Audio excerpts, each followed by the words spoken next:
Yo quería introducir un tema que ya han comentado un poquito mis compañeros en la mesa redonda antes, que es el almacenamiento energético. Es una de las piezas claves que son necesarias en la transición energética y, bueno, desde Naturgy estamos muy centrados en toda la transición y esto es uno de los vectores que queremos trabajar.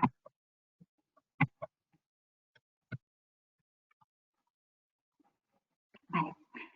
Para alcanzar los objetivos de descarbonización y en particular la neutralidad climática es necesario hacer un cambio del modelo energético. Y en esa transición energética que estábamos comentando, el almacenamiento será clave. El almacenamiento eléctrico, en el corto plazo es totalmente necesario hacer un desarrollo de este almacenamiento y que acompaña el despliegue de renovables. Como cifra y objetivo, el PNIEC marca que se quiere alcanzar el 74% de combustible, de generación renovable en el sector eléctrico en 2030 y el 100% en 2050, con lo cual que este despliegue se acompañe de almacenamiento va a ser totalmente necesario. Pero más a largo plazo también estamos hablando del almacenamiento energético desde un sentido global. Y para ello, desde Naturgy vemos clave el almacenamiento de hidrógeno en las infraestructuras gasistas. ¿Esto qué nos va a permitir? Nos va a permitir cubrir la gestión de vertidos, el almacenamiento estacional del sector eléctrico y la descarbonización de los usos finales. Más centrados en este corto plazo medio 2030 y hablando del almacenamiento eléctrico, desde Naturgy se está haciendo un importante desarrollo de las energías renovables, desde Naturgy y desde todos los sectores en España. Este aumento de la penetración ¿qué va a conllevar? Va a conllevar que tenemos que solventar importantes retos que hay que gestionar. La generación renovable no es gestionable, no decidimos cuándo sopla el viento y el sol pues dura las horas que dura. Esto va a provocar un desajuste entre la generación y la demanda. Una de las claves de la estabilidad del sector eléctrico, de las redes, es que generación y demanda estén completamente alineadas. Y luego además hay otro factor que tienen las renovables, que no tienen otros sistemas de generación, que es que pueden provocar caídas bruscas de producción, lo cual desestabiliza la red. Todo esto hace que para acompañar a esta instalación de generación renovable sea necesario el almacenamiento. ¿Para qué? Para proporcionar flexibilidad y capacidad firme a un sistema 100% eléctrico en 2050. Esta es una curva de demanda. He cogido de Red Eléctrica una curva real de julio y si la casamos con la generación, pues vemos que están perfectamente casadas. ¿Cómo cubrimos esta generación? Pues actualmente tenemos una alta penetración de eólica y solar, es la verde y la naranja. También tenemos cogeneración y residuos y térmica, pero luego tenemos una base muy importante de generación nuclear, de ciclos combinados y de hidráulica.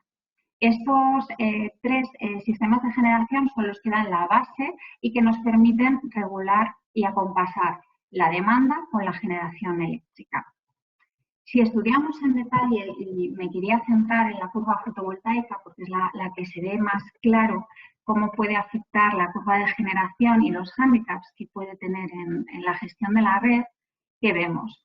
Vemos que a futuro, si queremos un 74% de cobertura renovable en 2030, tendremos una penetración cada vez mayor de la curva fotovoltaica, de la proporción que nos da esta tecnología, y vemos que desplaza las horas de sol al resto de tecnologías. ¿Esto qué nos va a conllevar? Primero, esta generación no es gestionable, solo la tenemos estas horas, por lo cual el resto de las horas deberemos cubrirlo con otros sistemas. Segundo, podemos llegar a tener un desajuste entre la generación y demanda. Para poder cubrir todo esto, lo que tenemos aquí es que la curva llega a un momento que está por encima de la curva de demanda. Es decir, hay unos vertidos que si no somos capaces de almacenar, sería energía que se perdería. Y luego tenemos, y aquí se ve muy claramente en esta tecnología, caídas bruscas de la producción. Una caída brusca de la producción es un problema muy grande en la generación porque provoca desestabilización en la red, caídas de tensión y problemas de frecuencia de red, que pueden provocar incluso caídas del sistema. Esto se ha visto en sistemas como el australiano, que tiene una penetración muy alta de renovables, y además estamos hablando de una isla que tiene mucha menos capacidad de interconexión que, por ejemplo, la que nosotros tenemos en España, o de calidad de la red, pues han tenido blackouts, que son caídas totales de la red debido, entre otras cosas, a este tipo de problemas. Entonces, ¿qué tenemos? Que el almacenamiento nos va a permitir solventar esta situación y que el despliegue de renovables se pueda hacer con total seguridad y fiabilidad de la red. En 4 hitos principales que nos puede ayudar. Primero es la flexibilidad del sistema. Nos permite hacer una regulación de frecuencia para que la red esté estable, flexibilidad haciendo que esas rampas de generación no sean tan pronunciadas y además de backup de generación. Ante caídas de sistemas, el almacenamiento nos puede servir de sostén de la red. Además, nos permite no solo salvar esas situaciones de gestión, sino optimizar los recursos de generación con una reducción de vertidos. Podemos dimensionar la generación fotovoltaica más allá de la demanda si somos capaces de almacenarla y cubrir otras partes del día que no tenemos luz solar.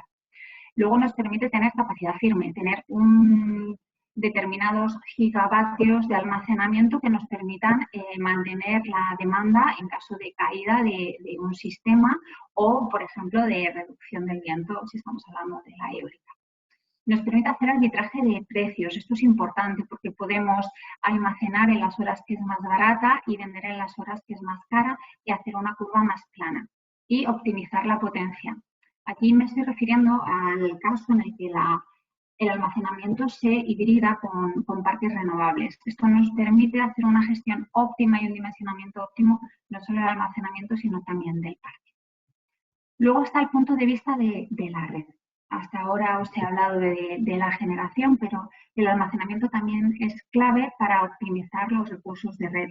¿Por qué? Porque nos permite en determinadas instalaciones en las que es necesaria una inversión por una mejora o una ampliación, el almacenamiento puede ser más rentable que hacer estas inversiones y, por tanto, pues nos permite optimizar estos recursos o disminuir las congestiones. Todo esto que os he comentado, tanto la flexibilidad del sistema, la optimización de recursos, tanto de red como de generación, es front of the meter. Estamos hablando desde el punto de vista de la generación, de la red, pero también hay que hablar desde el punto de vista del cliente, behind the meter. ¿Por qué? Porque los sistemas de almacenamiento permiten una optimización y una flexibilidad en la demanda. Se puede ligar al autoconsumo haciendo una optimización del dimensionamiento de autoconsumo que tienen los clientes finales, permite trabajar en servicios de flexibilidad y mercados locales o mejorar la seguridad de la instalación de microredes, ya sean aisladas o conectadas. A nivel tecnológico, todo esto que os he contado tiene una versión tecnológica que es para cubrir esto, ¿con qué tecnologías lo hacemos? Pues el tiempo de reacción y la potencia de las tecnologías nos va a marcar qué tecnología es más adecuada para cada necesidad. Aquí tenemos un mapa en el que se sitúan las distintas tecnologías en función de la potencia que pueden dar, desde kilovatios hasta 1 gigavatio o el tiempo de reacción, que puede ser desde segundos o hasta meses o años cuando hablamos de estacional. En el corto plazo, cuando estamos hablando de regulación de frecuencia, principalmente que necesitamos que haya una gestión muy rápida en la red de estabilización, se suele trabajar con imanes, supercondensadores y con baterías. Cuando hablamos un corto plazo, entre 1, 2, 4, 6, incluso 8 horas, hablamos de baterías. El uso de baterías nos permite hacer esa gestión de almacenamiento de la energía en el medio plazo. Si ya estamos hablando de tiempos superiores, actualmente la tecnología más difundida es el bombeo, llevamos trabajando muchísimos años con ella, pero también hay otras tecnologías como el aire comprimido o las sales fundidas que nos permiten esta función. Si ya habláramos de almacenamiento estacional, nos tendríamos que ir a almacenamiento energético, pues power to gas o hidrógeno en blending de gas, de las redes de distribución de gas, que nos permitiría incluso hablar no solo del almacenamiento en un día o en una semana, sino de almacenamiento estacional de verano a otoño o de invierno a primavera. Quería hacer un inciso en una tecnología específica que son las baterías. Actualmente el ion-litio es la tecnología más madura y que actualmente nos permite dar tanto servicios de potencia como de energía. Nos permite actuar tanto en minutos como en horas. El aumento de las ventas de vehículo eléctrico y del tamaño de instalaciones de almacenamiento de utilities ha permitido que haya una bajada de precios espectacular en los últimos años. Desde 2010 ha bajado un 85% el coste de baterías y ha situado esta tecnología como la más madura en el desarrollo del almacenamiento eléctrico. Aún así, sigue siendo cara y el modelo económico no siempre es viable, pero se prevé que haya una disminución de un coste de un 50% adicional hasta 2030 y que la capacidad en el mundo aumente un 17% para este horizonte. En el mundo, ¿qué nos encontramos en el mundo del almacenamiento eléctrico? Pues tenemos que un desarrollo de baterías comerciales está muy ligado a la alta penetración de renovables y a mercados maduros de capacidad y de balance. Este es un mapa de proyectos de I+D+I, pero casa bastante con las instalaciones que se están haciendo a nivel comercial. Destacaríamos Estados Unidos, en especial California, y Australia en el mundo, y en Europa, Reino Unido. Estos tres países en que coinciden, pues una penetración de renovables alta, especialmente si estamos hablando de Australia o del sur de Estados Unidos, y unos mercados maduros de capacidad y de balance que permiten que el almacenamiento pues entre en el mercado y tenga unos modelos económicos predecibles y rentables, lo cual está haciendo que actualmente sean los países de los que más instalaciones reales podemos encontrar. ¿Y qué de España? Pues en España tenemos ahora una ventana de oportunidad increíble. ¿Por qué? Porque tenemos el marco. La regulación está en marcha, mucha de ella ya está aprobada. Tenemos el PNIEC, la Ley de Cambio Climático y Transición Energética, el Real Decreto Ley 23/2020, donde por fin se hablaba de la figura del almacenamiento en la ley del sector eléctrico, la estrategia de descarbonización a largo plazo. Todo ese marco ya está en marcha y todavía nos queda, ¿qué nos queda? La regulación de los mercados eléctricos, que son clave para que ese modelo energético pues se pueda plantear y sean proyectos que se puedan sacar adelante. ¿Qué más tenemos? Tenemos la estrategia. Ahora mismo creo que hoy o esta semana era el límite para mandar comentarios a la estrategia de almacenamiento en España. Tenemos el objetivo, están marcados 2,5 gigavatios de baterías para 2030, 3,5 de bombeo eléctrico y 5 gigavatios de termosolar con 9 horas de almacenamiento. Y tenemos la oportunidad. Tenemos los fondos de transición justa, los fondos FEDER y los fondos de recuperación. Estas ayudas, ¿para qué pueden, o sea, cómo nos pueden ayudar? Nos pueden ayudar porque, como acabamos de comentar, todavía hay un gap económico entre la tecnología y la rentabilidad. Si estos fondos ayudan a cubrir este gap, permitirán que el almacenamiento eléctrico adelante unos años y pueda acompañar al despliegue de renovables y no tener que esperar a 2030. O sea, que podamos ya empezar a hacer un desarrollo de almacenamiento eléctrico en España.